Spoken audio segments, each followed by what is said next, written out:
Chapter 139, The Confidence. So astounded was Markham by this information that for some moments he was unable to utter a word. "I see that you are surprised, sir," said the policeman. "But couldn't you guess where you was when you saw the room filled with gibbets, real or in pictures?" "It never struck me who the owner of those terrific symbols might be," answered Richard. "I concluded that some man of morbid taste dwelt there, but not for one moment did I imagine that I was in the presence of the public executioner." "Did you ever see such a horrible-looking object as his son is?" asked the policeman. "Poor boy! Surely his father cannot in reality have conferred upon him the name by which you called him." "I don't suppose the gibbet is his real name, sir, but it is the only one I've ever heard him called by. You see, Sir Smithers wishes to bring the lad up to the same line. He wants an assistant, and he thinks the gibbet is old enough to help him. Besides, there's plenty of work always for assizes in the country, and the London hangman may get the jobs if he likes. He's considered more skillful than anyone else, and after all, practice makes perfect. As it is, he is forced to refuse a good many offers because he can't be here, there, and everywhere. Now, if his son would only take to the business kindly, he might help his father to earn a fortune." "But if the poor lad have a loathing for the horrible avocation, as he may well," observed Markham with a shudder, "why should he be forced to embrace it?" "Because he can never do himself good elsewhere," answered the constable. "Who will employ the son of Jack Ketch? Why, will you believe it, sir, that not a soul visits Smithers' family? Although he lives in this neighborhood, where heaven knows people ain't over nice in particular, not a human being would cross his threshold." "Does that aversion arise from disgust or superstition?" demanded Markham. "From both, sir," was the reply. "The people that live in this district are of two kinds, the poor and ignorant, and the rogues and vagabonds. The poor and ignorant are afraid of the public executioner, and the rogues and vagabonds hate him, although he's merely an instrument. Miss Kate goes to market for him, and the shopkeepers that know who she is are scarcely civil to her. They seem as if they'd rather she keep away." "And you say that she is the executioner's niece?" observed Markham. "Smithers says so himself," was the reply, "and of course I know nothing to the contrary, but it does seem strange that so amiable, genteel, and clever a young gal should belong to such a family." "Her parents are dead, I presume?"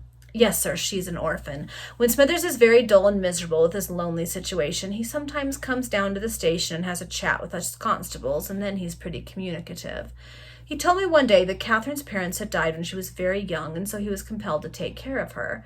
All the while she was a child, Smithers let her do pretty well as she liked, and it is a wonder that she has turned out a good gal. But she regularly frequented the school established in the parish of St. David's by the Reverend Mr. Tracy, and in that way she picked up a tolerable smattering of knowledge. Since then, she's instructed herself as much as she could, and has bought books with the little money that her needle has provided her."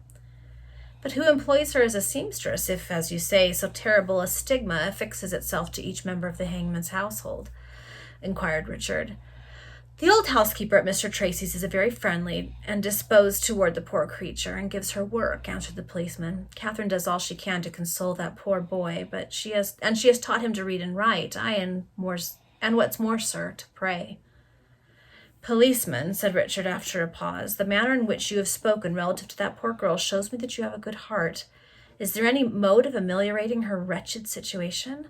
I feel the deepest compassion for her miserable lot, and all you have told me of her excellent character makes me anxious to see her removed from the vile society of that ruffian under whose roof she lives." "I believe she is anxious to go out to service, sir, or to open a little school," answered the constable, "but her family connection is against her, or else I don't think that Smithers would care about parting with her."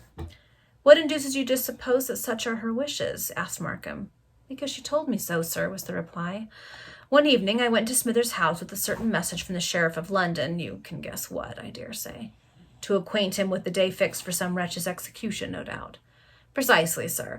But Smithers wasn't at home, and so I sat down and waited for him. It wasn't in Jack Ketch's own room upstairs where we went just now, and where he teaches his son how to hang by means of that puppet, but it was in a little parlor they have got downstairs, in which Miss Kate keeps as clean and comfortable as if they saw no end of company. Well, I got talking to the young gal, and though she never said a single word against her uncle, but spoke of him in a grateful and kind manner, she let out that, if he could spare her, she should like to earn her own bread by her own exertions.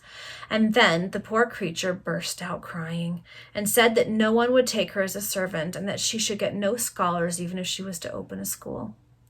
Markham made no answer, but he reflected profoundly on all that he had just heard. Poor gal, continued the policeman after a few moments' silence. She don't deserve to suffer as she does.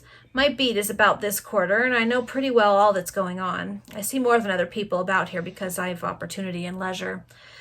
Besides, it's my business. Well, sir, I can assure you that there isn't a more charitable or generous-hearted gal in all London than Miss Catherine. If a poor neighbor's ill, it's 10 to 1, but some female muffled up in her shawl knocks at the door of the sick person's house, leaves a parcel and runs away, and then there's tea and sugar and gruel, and no one knows who brought it or where it came from. Or if a family's in want and the baker calls with bread that's paid for but won't say who sent it. Or maybe it's the butcher with a small joint, but always sent in the same quiet manner. Then, while the poor creatures, whose hearts are made glad by this unlooked-for charity, are wondering whether it was the parson or the parson's wife, or this benevolent gentleman or that good lady who sent the things, Kate buries herself in her room and doesn't even think that she has done anything out of the way. "Is this possible?" cried Markham. "I know it, sir, for I've seen her do it all," answered the policeman, "when she couldn't see me and a little thought that anybody noticed her." "And she, the niece of the public executioner!" exclaimed Richard. "A pearl concealed in this horrible swamp." The conversation between Markham and the good-hearted constable was cut short by the sudden appearance of the two other policemen, who had undertaken to visit the low houses on Plumptre Street. "Well, what news?" asked Richard's companion. "None," was the reply. "We've been in every flash crib down yonder and can't hear or see anything of the Resurrection Man." "Then we must abandon the search for tonight, I presume," said Richard. "This clock has struck 1, and I begin to be wearied of this fruitless ramble." "We will exert ourselves to discover the miscreant that blew up our comrades in Bethnal Green," observed the constable who had been our hero's companion that night. "Should we succeed in capturing him, sir, where can I wait upon you to communicate the tidings?" "My name is Markham," was the reply, "and I live at Holloway.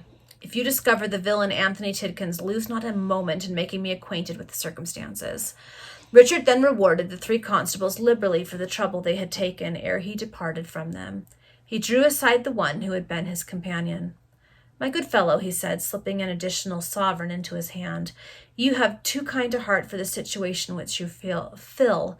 Should you ever require a friend, hesitate not to come to me. And should you, sir, ever need the humble aid of Morris Benstead, you know the division I belong to, and a note to the chief station will always command my attention."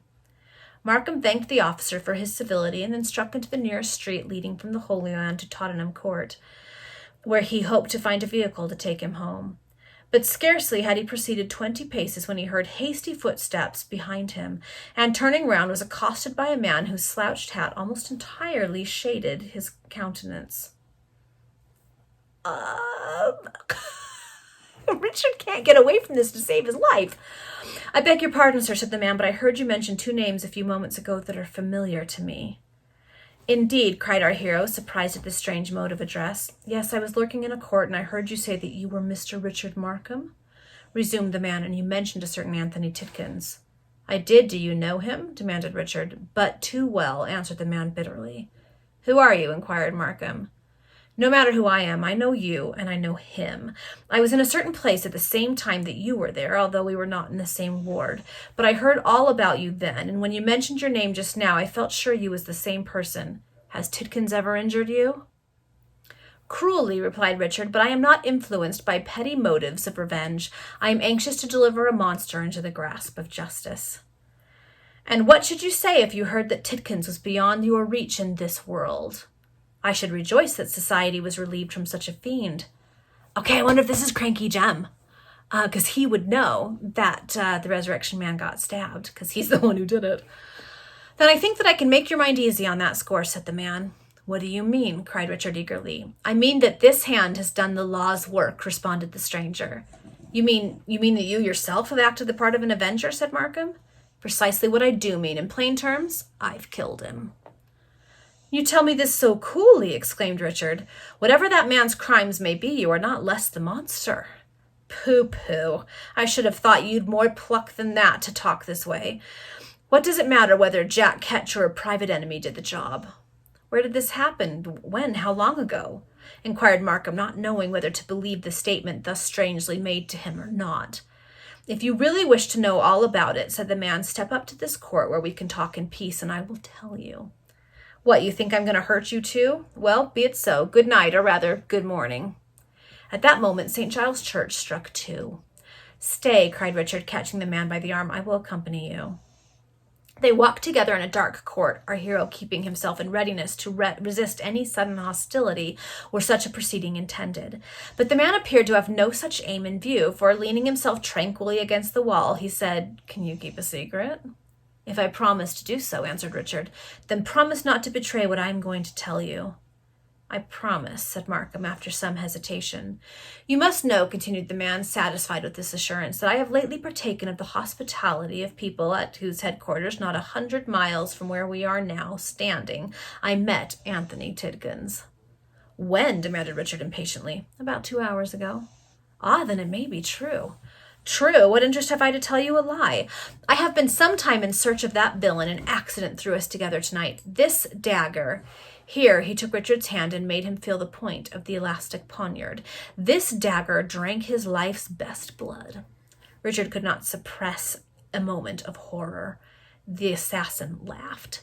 Unhappy man, said our hero, are you not aware that your life may be forfeited on account of this deed? And this good blade should reach the heart of anyone that attempted to take me, was the resolute and indeed significant reply. I promise to betray nothing that you might communicate to me, and I shall keep my word, rejoined Markham in a firm tone and without retreating a single step. Did I wish to forfeit my pledge, your dagger would not intimidate me. You are a brave fellow, cried the stranger, and all brave men may be trusted. Would you like to satisfy yourself with your own eyes that Anthony Tidkins has received his death wound? I should, answered Markham, both on my own account and on that of society. And you will not betray the place that I shall take you to or the people that you may see there? Most solemnly will I keep your secret. Come with me, then. I will leave you at the door, and your own ingenuity must obtain you admittance. But one word more. You will not state to anyone there that you have met me. I will not even allow my motive for visiting the place you speak of to transpire. I believe all you say. Come. The man led the way out of the court, accompanied by our hero. They threaded several narrow streets and alleys, and at length stopped at the door of a large house. Knock and demand shelter. Admittance will not, I fancy, be refused. Is there any danger to be encountered? Asked Markham. Not that I fear it, but I am unarmed. There is no danger. This is the headquarters of the Zingarees. They never use the dagger or the pistol, and once more remember your promise. I shall not forget it, said Richard, but before we separate, answer me one question. Speak and be speedy, returned the man. In one word, then, why, when you overheard my conversation with the policeman, did you resolve upon making me the confidant of a deed which might send you to the scaffold? Because I am proud of that deed, replied the man, grasping Richard forcibly by the wrist and grinding his teeth in horrible triumph.